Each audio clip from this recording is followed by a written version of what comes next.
There was a knock at the door. "Who is it?" "Sarah, it's me, Emily." I opened the door and asked, "Emily, what are you doing at this hotel? What a coincidence. Come on in, have a seat." She was holding a bottle of red wine. I was just about to sit down. Suddenly, a piercing, sharp voice screamed in my ear. "Remember, after 10 p.m., absolutely do not accept any invitation to drink in the lobby. Remember, after 10 p.m., absolutely do not accept any invitation to drink in the lobby, or you'll regret it bitterly." The buzzing and crackling grew louder and sharper. I clapped my hands over my ears in terror, staring at Emily in front of me. She didn't seem to hear a thing. She had no reaction at all. I thought maybe I was just too tired, overthinking things. Just when I was dismissing it, a voice that only I seemed to hear echoed through the hotel again. Hotel survival rules. 1. Remember, after 10 p.m., absolutely do not accept any invitation to drink in the lobby, or you'll regret it bitterly. 2. If you accidentally break the first rule, do not refuse any request from the person who invited you to drink, or you will die. 3. Please do not easily trust anyone drinking in the lobby after 10 p.m. Some tell the truth, some lie. 4. Absolutely do not trust anyone dressed entirely in white. If you see someone in all white, do not make physical contact with them. Close your eyes and wait for 10 seconds. They are messengers from hell, skilled at deceiving humans. 5. Please only leave the hotel after dawn. Absolutely do not leave the hotel before dawn, no matter what you see or hear. 6. If you accidentally break any of the above rules, ask a hotel staff member for help. Remember, you only have one chance. Sarah, what are you waiting for? Let's have a drink together. Emily lifted the wine bottle and waved it in front of me. Faced with Emily's enthusiasm, I couldn't bring myself to refuse. I let her into my room. I figured, as long as we're drinking in the room, it should be fine. Soon, the wine was finished. Emily insisted on dragging me to the lobby to continue drinking. I suggested we have the hotel staff bring the drinks up. But Emily said it was already 11, and most people were off duty. She didn't want to bother them. But then I remembered the hotel survival rules. Should I go, or not? If I go, what will happen that I'll regret so much? I invited her into my room for a drink. I sat across from Emily. Emily was muttering on and on. Looking at the remnants of the food and wine Emily had brought, spread across the table. She came over as a guest and even brought refreshments. If I couldn't even accommodate this small request, wouldn't that be a bit cold? I pretended I was listening to her. I casually glanced down and saw Emily's shoes under the table. They were pointy, narrow embroidered slippers. I felt like I'd seen them somewhere before. I suddenly remembered something from before. Back in my hometown, when I attended a funeral, the little girl next door who had passed away was wearing these exact kinds of shoes. These embroidered slippers were burial shoes. Aren't these shoes for the dead? Why is she wearing them? The atmosphere grew increasingly strange. I nervously swallowed. The warning after 10 p.m., do not accept any invitation to drink in the lobby, echoed in my mind again. Then it hit me, how did Emily know I was here, at this hotel? And she just happened to show up after 10, inviting me downstairs for a drink. I was too scared to look up at her. My fists were clenched so tight from nervousness, my palms were drenched in sweat. Honestly, we were just regular co-workers. Why was she so insistent on drinking with me? Emily was there, talking as if half drunk. Looking at this young woman, fresh out of school. I really couldn't bear to be harsh. She told me about the difficulties of transitioning from school to the working world. I thought about when I first graduated. My family was so poor, even the money for my first apartment rental was borrowed. In her experiences, I saw a reflection of my past self. My heart was filled with so many emotions. I wanted to have a good, long drink with her. One part of me was worried about what would happen in the lobby, the other was stirring with empathy. Right now, I just hoped she would drop the idea. When I looked at Emily again, her clothes had somehow turned completely white, and her face was gradually contorting into a scary expression. The familiar warning voice echoed in my ears again. Absolutely do not trust anyone dressed entirely in white. If you see someone in all white, do not make physical contact with them. Close your eyes and wait for 10 seconds. They are messengers from hell, skilled at deceiving humans. I instantly held my breath, my scalp tingled, and my hair stood on end. Thank God I hadn't touched her. I bolted. I wanted to see other people immediately, so I went next door for help. A man in a red shirt opened the door. Red clothes, the survival rules didn't mention anything about red clothes. Could he be a normal person, like me? He must be. I immediately reached out and grabbed onto this lifeline. I was just about to ask him for help. Then I saw his clothes start to fade. No, more accurately, the blood was fading from them.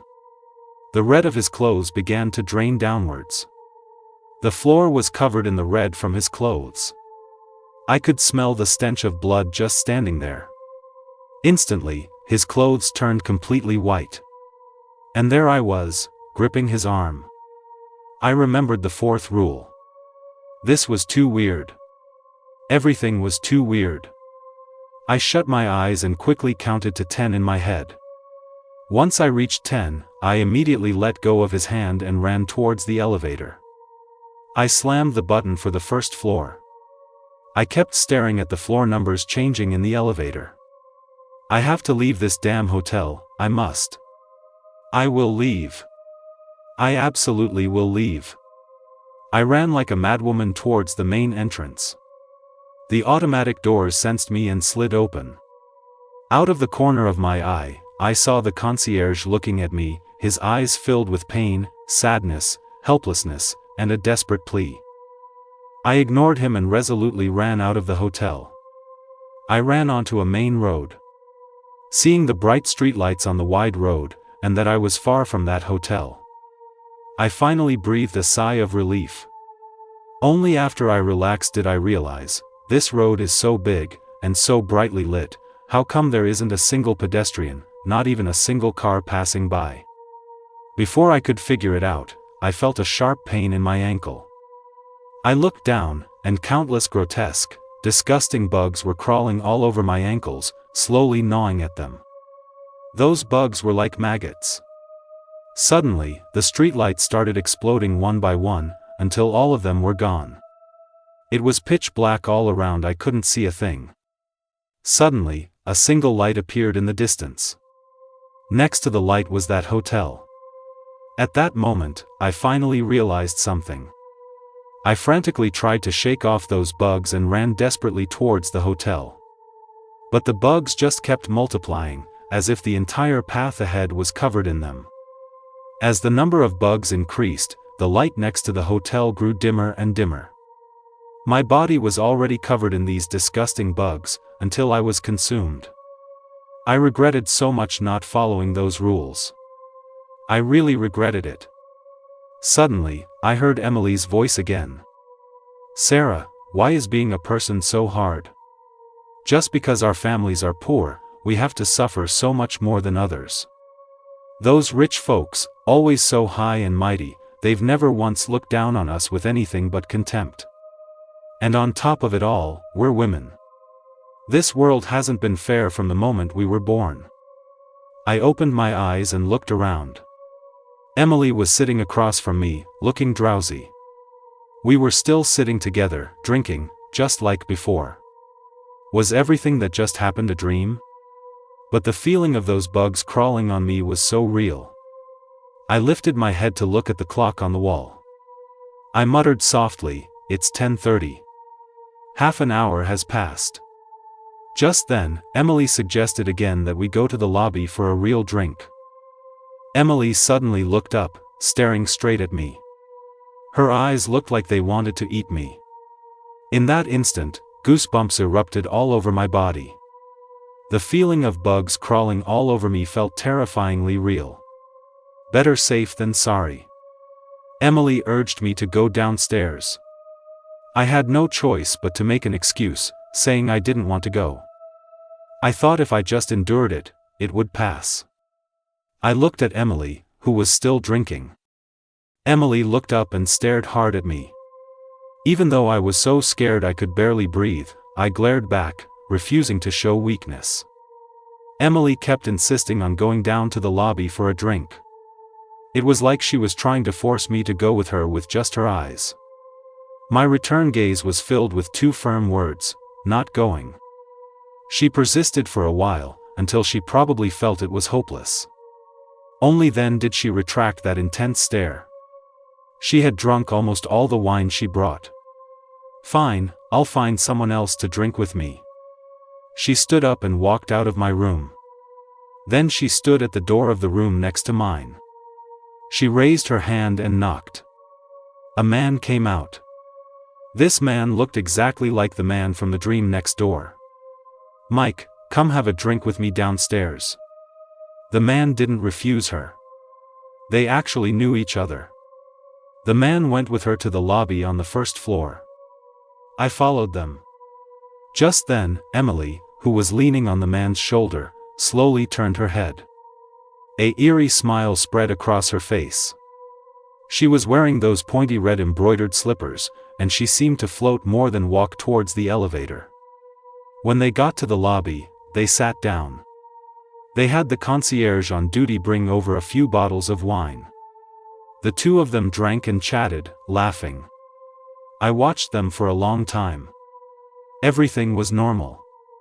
Nothing happened. I suddenly felt like I was going crazy. It's just having a drink with her, what's the big deal? Clear conscience, nothing to fear. I don't even know what I was worried about. I must be too stressed from work, I'm hallucinating. I let out a sigh of relief and looked at the clock hanging in the lobby. It's almost midnight, I should get back to bed. Just as I turned to go back to my room, a scream suddenly pierced the lobby. I followed the sound of the scream. It was the man who was drinking with Emily. He was like a madman, strangling Emily. Everyone nearby was frozen in shock. Then, he bolted towards the hotel entrance as if running for his life. I stood by a table about 30 feet from the door, watching him as he just ran out of the hotel. He ran about 100 yards from the hotel and then stopped. He started laughing hysterically, like someone who had just narrowly escaped death. He must have been running hard. He stopped for half a minute by the roadside to rest. But I didn't see any bugs crawling on his body. Right up until he left, there was no sign of the bugs. I watched him slowly walk away from there. I felt a great weight lift off my shoulders. So, leaving the hotel wasn't so scary after all. I started to wonder whether I should leave the hotel. The rules didn't explicitly say what would happen if you left the hotel. I was originally here for work. My friends knew I was here and insisted I go out to a bar with them. It's just a one-day business trip. I have to go back tomorrow. If I don't go out tonight, there won't be time. Besides, we already made plans. Bailing on them would be pretty lousy. While I was thinking, a few young people, heads bowed, walked out of the hotel together like emotionless scarecrows. Several other people were dragging luggage in to check in. The lobby had long since returned to its bustling atmosphere. The lobby was the area the hotel designated for drinking and chatting. I thought I'd go back to my room first. I had just gotten back to my room and sat down. Thump, thump, thump, thump. Someone was knocking on my door again. I tensed up again. The knocking continued for a bit, then stopped. I was just about to breathe a sigh of relief. Then a voice came from outside the door. "Sarah, open up. It's me, Chris. I know it's you, I saw you go in." Chris was my classmate from college. He was considered pretty handsome in our class. He was also our class president. He even hosted the freshman welcome party. Watching him on stage back then, I fell for him. I got up and opened the door. "Chris, how did you know I was here? What are you doing here? How about we go down to the lobby and have a good chat?" I still had some reservations, so I decided to invite him into the room to sit. "Come on in and sit down." After he came in and sat down, he answered my questions. "I'm here on a business trip, staying at this hotel." I was about to swipe my card to get into my room when I turned and saw you go into this room. I was going to call out to you, but you'd already closed the door. What a coincidence, I'm here on business too. Really? This is great, let's have a drink to celebrate. When Chris suggested a drink, I was actually happy. But then I thought about the hotel survival rules. "No, I don't think so, it's too late." Hearing my firm refusal, Chris started talking about our college days. As he talked, he actually said he'd always liked me. But he never had the courage to confess. "Sarah, I really want to talk to you properly, but it's not really appropriate to keep talking in your room, right?" My heart suddenly softened.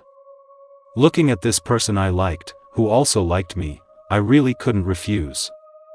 "Okay, let's go down and sit for a bit." He stood up instantly. We went to the lobby and found an inconspicuous spot to sit down. 2 glasses of fruit wine appeared on the table. I thought the waiter brought them. So I didn't pay much attention, because I was sitting with the person I liked. Nervously, I picked up my glass and took a sip. I shyly glanced at him, looking at the expression on his face. Why did he seem a bit eerie and smug? My heart skipped a beat. This wine wasn't his, was it? People really shouldn't let themselves get lovesick. Lovesickness will be the death of you. I think I've already drunk the drink from the person who invited me. What's going to happen next? My heart started pounding like crazy. Chris also looked up at me. Nothing unusual, and nothing I'd regret bitterly happened either. "Sarah, let's be together. Be my girlfriend, okay?" "Okay." Actually, I wanted to say, we could start by getting to know each other. After all, it was a secret crush in college. We never really interacted. And we're not young anymore. When I wanted to say it, my mouth felt like it was glued shut. I couldn't say a word. When I could speak again, my mouth disobediently said, "Okay." Just then, I suddenly remembered. 2. If you accidentally break the first rule, please do not refuse any request from the person who invited you to drink, otherwise you will die. I can't refuse any request from the person who invited me to drink, or I'll die. Although I was terrified, so scared I was trembling all over. But thinking about it, I already agreed, I didn't refuse, so I should be fine, right? He smiled, took my hand, and looked at me affectionately. Holding hands with someone I liked made my heart tingle. The fear gradually disappeared. I was just about to say, "Since we're together, let's make it work." Then I saw Chris, who had been smiling, suddenly grimace, his face becoming hideous. I looked in terror at the guests at the next table. They had no reaction. I saw him looking at me with a grin. Chris, across from me, suddenly became agitated. Looking at such an agitated Chris, I felt like he wasn't normal. His words also became increasingly foul. Swear words and all sorts of filth came pouring out. Listening to him was extremely repulsive, disgusting, and nauseating. As he spoke, his mouth started to bleed. From a little bit of blood at first, to his whole mouth being full of blood later. Blood flowed from his mouth, onto his shirt, then onto his pants. Chris, sitting opposite me, became more and more terrifying. His eyes were bloodshot, then slowly his eyes also started to bleed. His hair was rapidly turning white, and after turning white, it started falling out in large clumps. The teeth in his mouth were stained bright red with blood. As his hair fell out, his teeth also began to fall out. I was so scared I wanted to let go of his hand, but I didn't dare leave my chair either. Letting go of his hand and leaving without a word, wouldn't that be refusing him? The rule said, if I refuse any of his requests, I will die. What should I do? What on earth should I do? Can anyone help me? My legs and feet were numb. I felt like my toes weren't mine anymore. Just then, I suddenly remembered that if I accidentally broke a rule, I could ask the hotel staff for help. I really couldn't take it anymore. My scalp, hands, feet, my whole body felt like it was about to break. I screamed out, "Waiter! Waiter! Waiter!" A staff member came to my side. I pinned all my hopes of survival on this staff member. She looked at me and said nothing, just stood there quietly watching me. "I want to leave here, I want to leave here right now." The staff member remained expressionless. "Are you sure? Have you thought it through? You don't want to wait until morning to leave?" Just then, a voice that only I could hear rang in my head. 5. Please only leave the hotel after dawn. Absolutely do not leave the hotel before dawn, no matter what you see or hear. Extremely agitated, I instantly calmed down when I heard the voice. I started hesitating again. Should I leave the hotel or not? The person who left the hotel earlier seemed to be fine. Should I leave? Why can't I leave the hotel at night? I don't want to be devoured by those disgusting bugs. I don't want to die so miserably. Being eaten by bugs is really unacceptable. But that person. The staff member started to raise her voice impatiently. She asked me again, "Are you sure you've thought it through? You don't want to wait until dawn, you want to leave now?" I was startled by her loud voice. I looked at the people around me. They were all looking at me with bewildered faces, whispering and discussing among themselves. The staff member asked me again and again, and with each repetition, her voice grew louder. "Are you sure you've thought it through? You don't want to wait until dawn, you want to leave now? Are you sure you've thought it through? You don't want to wait until dawn, you want to leave now? Are you sure you've thought it through? You don't want to wait until dawn, you want to leave now?" Her voice became a roar, then a piercing shriek. I covered my ears, finally unable to bear it. "Stop asking. I'm not checking out, okay?" I don't know if it was because of the staff member, but Chris had actually disappeared. I found a new spot and continued to consider whether to leave the hotel. I secretly looked around. I discovered with horror that there were about 20 odd people in the lobby. Among them, 5 or 6 people, the color of their clothes slowly turned completely white. Their facial features began to distort. Noses no longer looked like noses, eyes no longer like eyes. The pink flesh on their faces turned dark and shriveled, like tree bark. Their skin, along with chunks of flesh, began to fall off. The flesh that fell to the ground began to rot. The stench hit my nose, so bad I wanted to faint. The stench quickly filled the air. The person who was sitting next to me earlier, originally wearing red clothes. Like the person who lived next door to me before, his clothes began to shed bloodstains. Bloodstains covered the floor. The stench in the air was now mixed with the smell of blood. His clothes had also turned completely white. His head suddenly split open. A maggot-like thing crawled out of his bloody head. One moment it crawled onto his mouth, the next onto someone else's face. Then it crawled from that face onto another person's nose. The maggot began to eat his nose. The scene became extremely terrifying. I was so scared I sat frozen, unable to move. But I also saw a few other customers who seemed to see the same horrifying scene as me, cowering in a corner, trembling. After a few minutes, people regained their ability to move and immediately rushed out of the hotel. When I was about to reach the door, they stopped roughly where the person from next door had stopped. Looking around and seeing it was safe, they burst into relieved laughter. Just as I was about to take a step to leave the hotel, the warning about not leaving in the middle of the night suddenly flashed in my mind.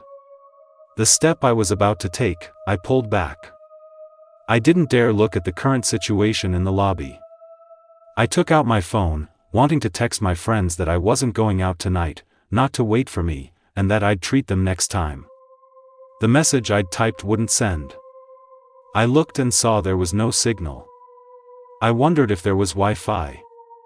I opened Wi-Fi settings, such a big hotel and no wireless network. What bad luck. Then I remembered that emergency calls don't need a signal. I tried, just in case, but it still didn't work. I started to think, this must be a haunted hotel. Following the hotel survival rules was my only hope of staying alive. I forced myself to calm down. Thinking back, it was because I didn't follow the rules that I saw unprecedented scenes and experienced fear and punishment I'd never known. If I follow the rules, wait until dawn to leave the hotel, leave this hotel, will I be safe then? But can I really escape everything here after I leave? What if they follow me? Those people who left Midway didn't seem to have anything horrible happen to them.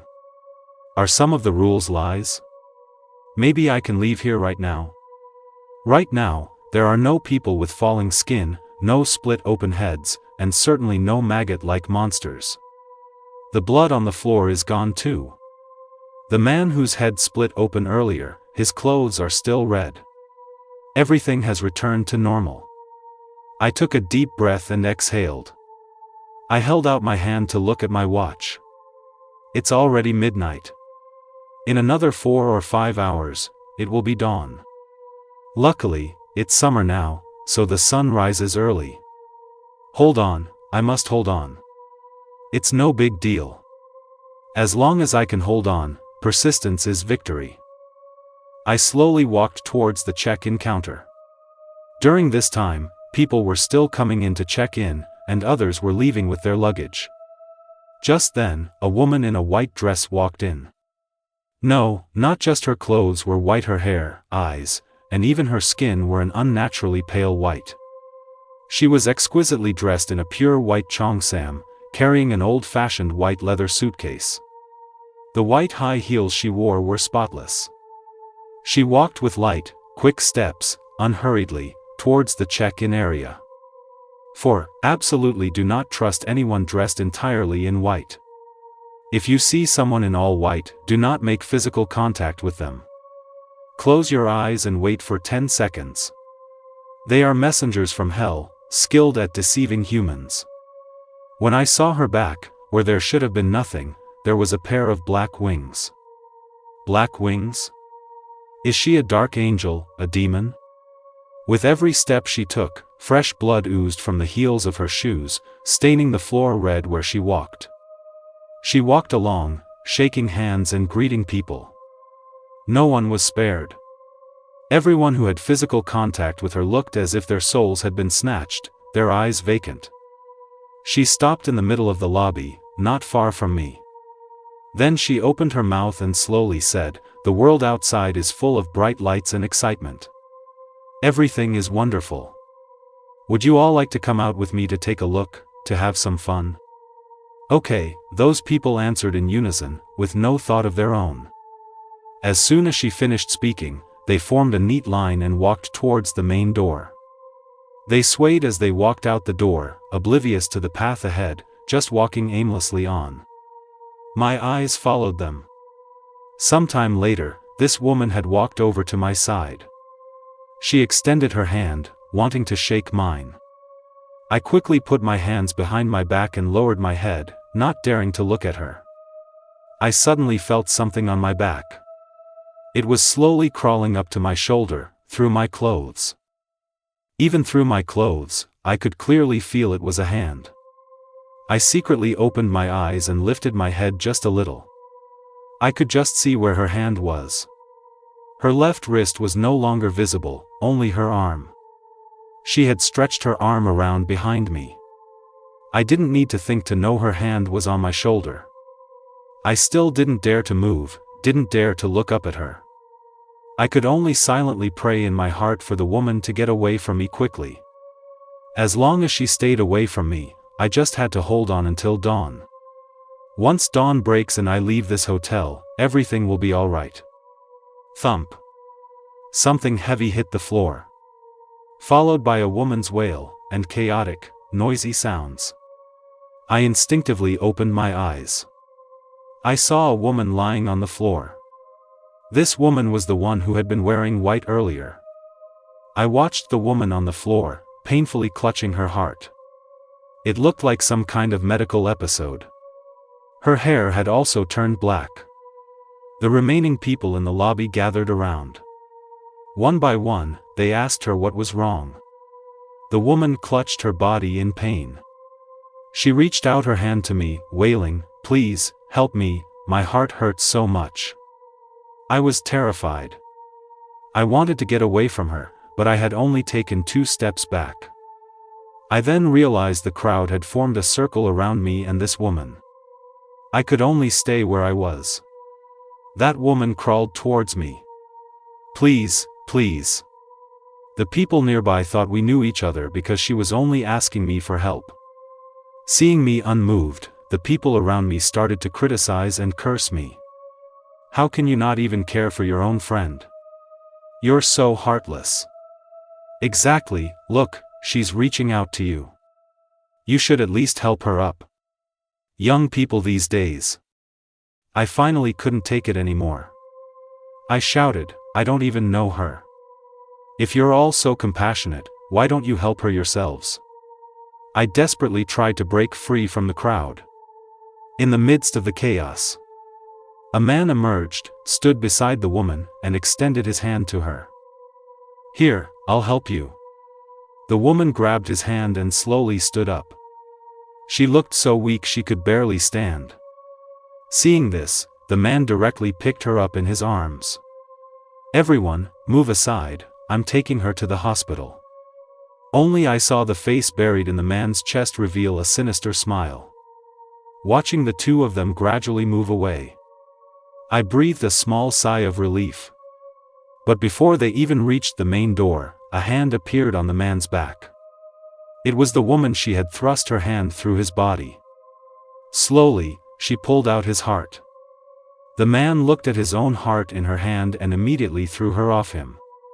He looked at the gaping hole in his chest. Blood had already soaked his clothes. The woman in white clutched the heart, threw back her head, and laughed maniacally, revealing a mouthful of sharp teeth. This time, her entire body was devoid of any other color. Even her lips were white. "Idiot, you said you'd help me. Then give me your heart, and mine won't hurt anymore." The man, despite having his heart ripped out, was somehow not dead. He ran madly towards the woman, trying to snatch his heart back. The woman ran out of the hotel with his heart, and he followed her out. I don't know if that man could get his heart back outside the hotel, or if he could even stay alive. The crowd that had gathered earlier had already dispersed. What happened tonight really scared me to death. I remembered the hotel survival rules only mentioned one type of person you could ask for help: the hotel staff. Right now, I didn't dare go back to my room alone. I decided to just sit in the spot closest to the check-in counter. Being with them should be the safest. My mood started to become increasingly tense. Because it was now 2 in the morning. In another 2 hours, it would be dawn, and everything would be over. I tried to calm my racing nerves. I heard people whispering nearby. I heard that if you leave this hotel after dawn, you're guaranteed to die. No way, I heard you can't leave before dawn. The 2 people seemed to know I was eavesdropping. One of them turned his head to me and said, "Leave quickly, or you'll die." Slowly, his clothes also turned pure white. His facial features twisted together, becoming indistinguishable. My gut told me, don't listen to him, don't believe him. The other man from before had, at some point, walked over to my side. He leaned close to my ear and said in a tiny voice, "Don't leave the hotel before dawn, or you'll die." I looked at him. His clothes had also turned pure white and his features began to distort, becoming just like the other person. I jumped up in fright. I moved away from both of them. This time, I leaned against the front desk. The young woman at the front desk whispered in my ear, "Don't trust anyone." After she said that, I looked out at the lobby. Somehow, everyone's clothes in the lobby had turned white. I quickly looked at my reflection in the glass. I hadn't changed, I was still wearing my original clothes. But in my reflection, I couldn't see my head, only my body. Just then, a young woman ran down from upstairs. "Help, there's a pervert." Everyone in the lobby started looking at each other. The young woman started to freak out. "Really, there's a pervert. He was in my room, watching me shower. I saw him, I really saw someone. Please believe me. That pervert must be among you." The young woman started to cry, but what flowed down her cheeks weren't tears, but blood. She shakily walked over to someone. "Was it you? Were you the one watching me shower?" After she spoke, she turned to another man. "Then it must have been you. You must be that pervert." Unexpectedly, she walked towards me. "It was you, wasn't it? It was you. How could it be? I'm a woman, why would I watch you shower? How boring would that be?" It was only then I noticed her dress was white. It was you. It felt like she had lost her mind. She reached out to choke me. Remembering I couldn't trust her words and couldn't make physical contact, I quickly dodged. Is this girl crazy or something? Yeah, how can she just accuse everyone of being a pervert? She must be crazy, otherwise why would she say a young woman was peeking at her shower? She kept chasing me. "I'm not a pervert, I didn't watch you shower." She still didn't stop, clearly not believing what I said. "I've been here the whole time, how could I have been peeking at you showering?" She seemed to sense it wasn't me and immediately stopped. She heard the people nearby pointing and murmuring about her. "Really, there really is a pervert." The surrounding voices grew louder.